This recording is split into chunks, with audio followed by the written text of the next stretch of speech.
If I had known one cup of coffee could incinerate decades of dignity, I would have stayed in bed that morning.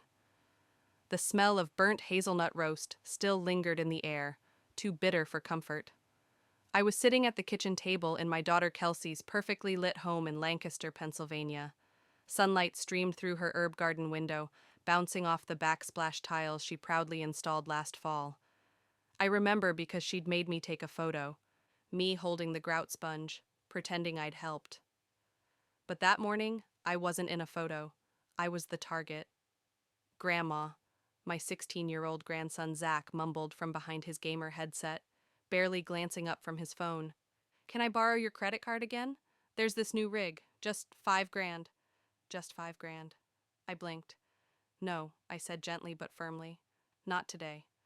The silence that followed was the kind you can hear. Kelsey didn't shout, not yet. First, she let that silence wrap around the room like a noose, tightening by the second. Then, without warning, she leaned over and tipped my mug straight into my lap. The scalding liquid hit through my pajama pants like a weapon. I gasped, leapt up, the ceramic mug clattering to the floor, shattering into 3 jagged pieces. Coffee pooled around my feet, soaking into the wood grain planks. My thighs burned. My dignity evaporated. Kelsey folded her arms. If you're going to be selfish, maybe it's time you leave. Her voice was cold, professional, like she was reciting company policy. Either give Zach what he needs, or be out of here by sunset. We're not running a charity, Mom. A charity. That word hit harder than the coffee. I stood there dripping, trembling, staring at the woman who once cried when I broke my wrist trying to install her nursery mobile. She didn't blink now. I've been paying this house's utilities, I said quietly. And I've never once asked you to cover my medications. Kelsey rolled her eyes. You're lucky I let you stay here after your surgery, remember? You couldn't even walk without help.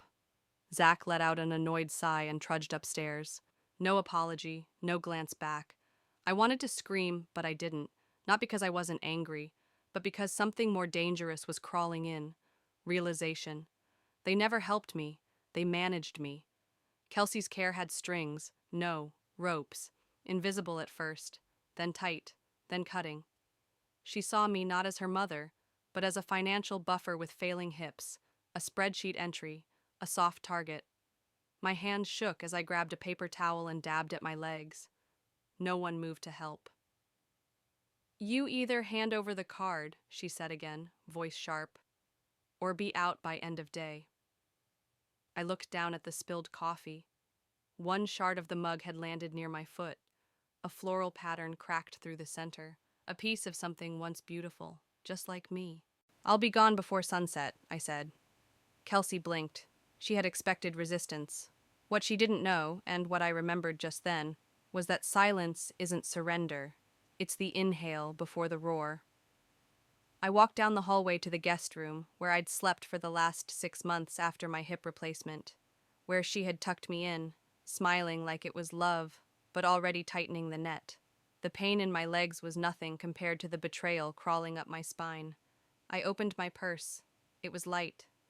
Too light. My heart dropped. I unzipped the front pocket, then the second, then the third. No wallet, no ID, no credit card. I froze. I had it yesterday. I used it to buy my ointment. Kelsey had driven me, carried the bag while I walked slower. She even said, "Let me hold your purse so you don't drop it." She wasn't helping. She was collecting, and I had let her. I sat on the edge of the bed and reached under the mattress. Nothing. Opened the drawer under the mirror. Nothing. Not even the old Bible where I once tucked an emergency $100 bill. Gone. My life, digitized and vanished by someone who shared my face, but not my love. I breathed in, then out. I pulled out a faded manila envelope I had stashed months ago, under old linens, behind spare socks, copies of my birth certificate, a printout of my routing number, passwords I hadn't used in years but never truly forgot. Some part of me had known this moment would come. From the living room, I heard the low hum of Kelsey's favorite design show. Mom wouldn't understand the aesthetic, she'd once whispered to a neighbor. I zipped my suitcase and stood still for a second. The photo of us on her college graduation still sat on the dresser. I looked proud in it. I wasn't proud now. I was awake. The door didn't knock. She didn't check on me, not even to fake concern. She thought I had nowhere to go. But I did. I had me. If you've ever been quietly erased after giving everything, type 1 in the comments. You're not alone. As I rolled my suitcase to the door, I glanced one last time at the floral shard on the floor, and then I saw it, barely visible beneath the kitchen counter, my missing debit card, taped to the bottom of Kelsey's personal home finance binder. I didn't touch it. I didn't need to. Because the real reckoning wouldn't come from confrontation. It would come from proof. And I had just found the first receipt. The door clicked shut behind me like a final verdict. I stood alone on the front porch with my suitcase beside me, the cold handle pressing into my palm. I didn't look back. Not when Kelsey didn't offer help. Not when Zach didn't come down to say goodbye. Not even when the floral mug shard from the coffee incident still glittered on the tile like a signature. I was leaving my own daughter's house, but not empty-handed. I still had one thing they hadn't managed to steal. Me. I pulled out my phone and scrolled through the contacts, most of them irrelevant now, old bridge friends and retired colleagues I hadn't spoken to in years. But one name stood out like a lifeline: Gerald Franklin, retired hospital legal advisor. A man who once walked into an ER mediation and walked out with an apology on hospital letterhead. A man who used to share stale coffee with me at 4 a.m. after back-to-back shifts. I pressed call. He picked up on the second ring. Ruth? Gerald, I said, voice shaking. I need somewhere to think. An hour later, I was sitting in his small but organized home office, sipping warm tea and staring at a folder marked Advanced Directives, Legal. He listened, didn't interrupt once, as I explained everything. The card that vanished, the forged check I found under the binder, the accounts that suddenly stopped sending paper statements. You kept access to your routing info, right? He asked. Yes, I stashed it months ago. I don't even know why. Because you're not broken, he said calmly. Just quiet. And you saw this coming. He opened his laptop and tapped a few keys. I'm going to connect you to someone at the Financial Protection Bureau, a specialist in elder asset abuse. Discreet, efficient. I flinched at the word elder. It made me feel small. But I nodded. Because I had felt smaller under Kelsey's roof than I ever had in 30 years of managing chaos in a trauma ward. The next day, I met the specialist via video call. Her name was Nora Beck, and she looked like the kind of woman who wore shoulder pads and didn't apologize for taking up space. I'll need proof, she said. Not just your word. I have proof. I reached for the notebook I'd packed without even realizing its importance. Inside were pages scribbled with forgotten dates, red flags I'd ignored, prescriptions reordered without my approval, Amazon purchases I never made, streaming services billed at 3 a.m. under usernames like Zach the King. Start here, I said. There's more. That night, Gerald brought lemon cake and a manila envelope. This came from Cliff, right? He asked, nodding to the envelope I'd placed on the table but hadn't touched in years. I nodded. He wrote it before he passed, said to open it when I was tired of pretending I was okay. I finally opened it. Inside was a handwritten letter. Ruth, if they ever make you feel smaller than the woman I married, don't argue. Don't explain. Just leave. You don't owe anyone the right to dim your light. Use what's yours and make damn sure they can't take it again. And beneath it, a check, $10,000, uncashed, still valid. I laughed. A short, cracked, broken laugh that somehow felt like breath. He knew, even from the grave, Cliff had my back. The next morning I asked Gerald, "Can we sell the house?" His eyes flicked up. "Do you still hold the deed?" I never gave her full power of attorney. She just had access, not ownership. "That's enough," he said.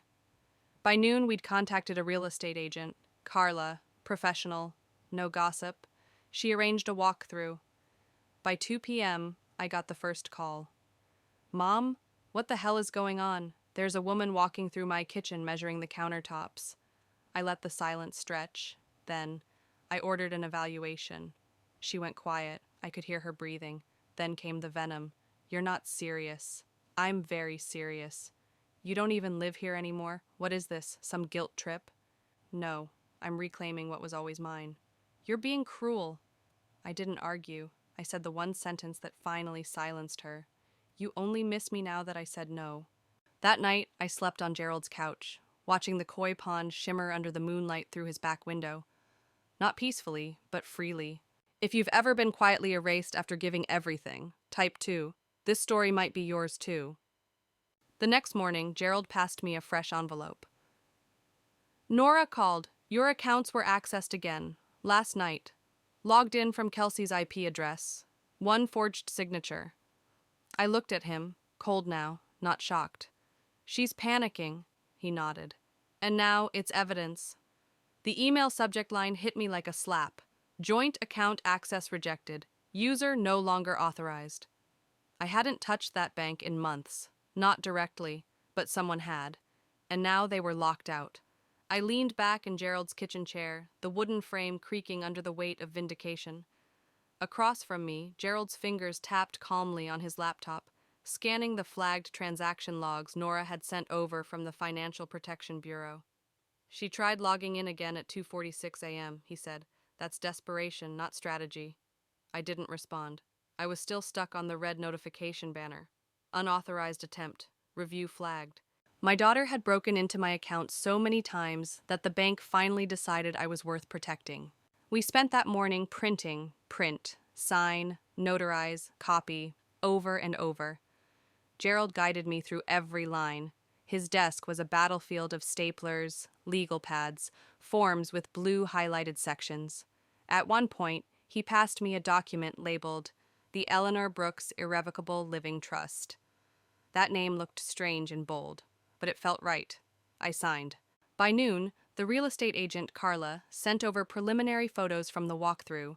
She had snapped pictures of the granite counters Kelsey had installed using my credit, the living room couch she ordered through my Amazon account, the entertainment system Zach bragged about, all of it paid for through cards bearing my name, and soon all of it would be listed on an MLS site under the header, Owner Motivated, Vacant Possession Upon Closing. Later that afternoon, I walked out to Golden Pine's garden with my tea in one hand and a folder in the other. The sun caught the edge of a koi's tail as it twisted lazily in the pond. You sure you're ready for this? Gerald asked, joining me on the bench. I nodded. She underestimated me, but I finally stopped underestimating myself. He chuckled. You didn't scream, you didn't curse. You let the paperwork speak. I looked down at the folder on my lap. Highlighted transactions, copied contracts, time-stamped screenshots of access logs. You tried to own me, I whispered under my breath, but I kept the receipts. That evening, my phone buzzed. Kelsey. For the first time, I picked up. Her voice was clipped. Mom, there's a for sale sign in front of the house.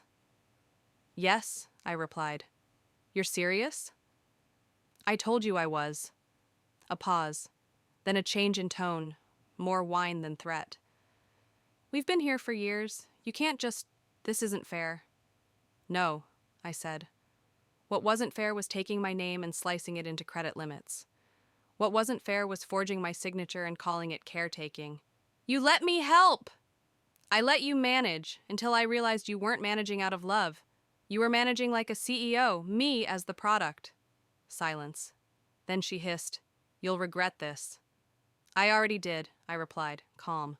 That's why I'm fixing it. Click. The next morning, Carla emailed again. House staged. Ready for listing by Friday. Would you like to write a seller's note? I sat down with Gerald to draft one. It read simply, This home was once filled with love. Now it's filled with reminders. I'm ready to give it to someone who'll treat it as a blessing, not an entitlement. He read it and nodded. You're not writing a note. You're drawing a boundary. That afternoon, Nora called from the bureau. We've reviewed the account records, verified the timestamps. We're formally initiating a financial abuse case. If this continues, it will escalate to a federal fraud investigation. What if she comes after me legally? I asked. She can't. You revoked all access, transferred title, set up the trust. We're documenting the chain of actions. You're covered. Every move you've made is traceable. For the first time in years, I exhaled. Fully. Not because I was free yet, but because the trap I'd been caged in was now reversed. If you've ever had to prove your worth after being underestimated, type 3 in the comments. Your silence is not weakness. That night, Gerald handed me an envelope. The first notice went out. Kelsey's officially removed from every bank document. Her access is gone, legally, permanently. And with a strange mixture of grief and relief, I whispered, "Let her try now. I dare her." The letter arrived wrapped in glossy false gilt, thick cream paper, handwritten return address, and a slight scent of vanilla perfume I hadn't smelled since Christmas 2 years ago. Kelsey Brooks. I stared at it for a full minute under the soft light of the Golden Pines library. It wasn't fear holding me still. It was clarity. I didn't need to open it to know what was inside.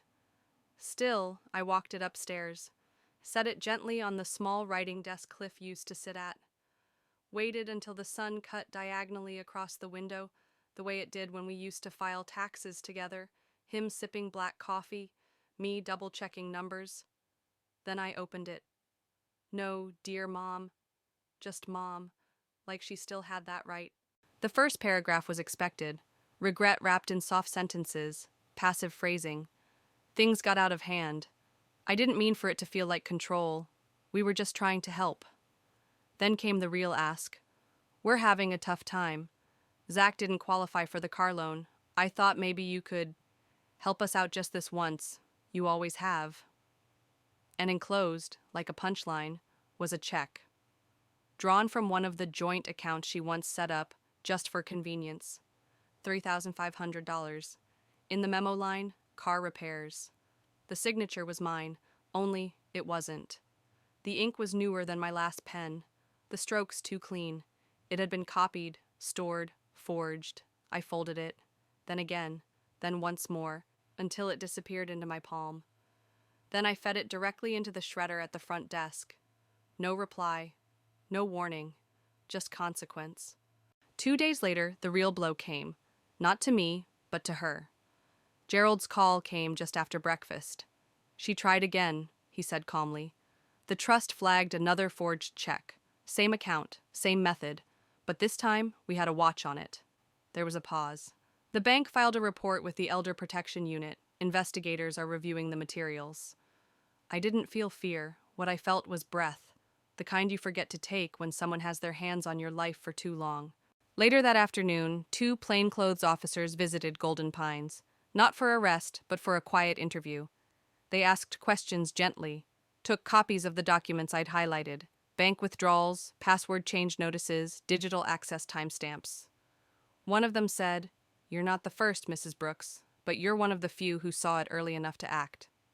I almost laughed. It didn't feel early. It just felt like finally. The next morning, I sat with Marjorie on the garden bench.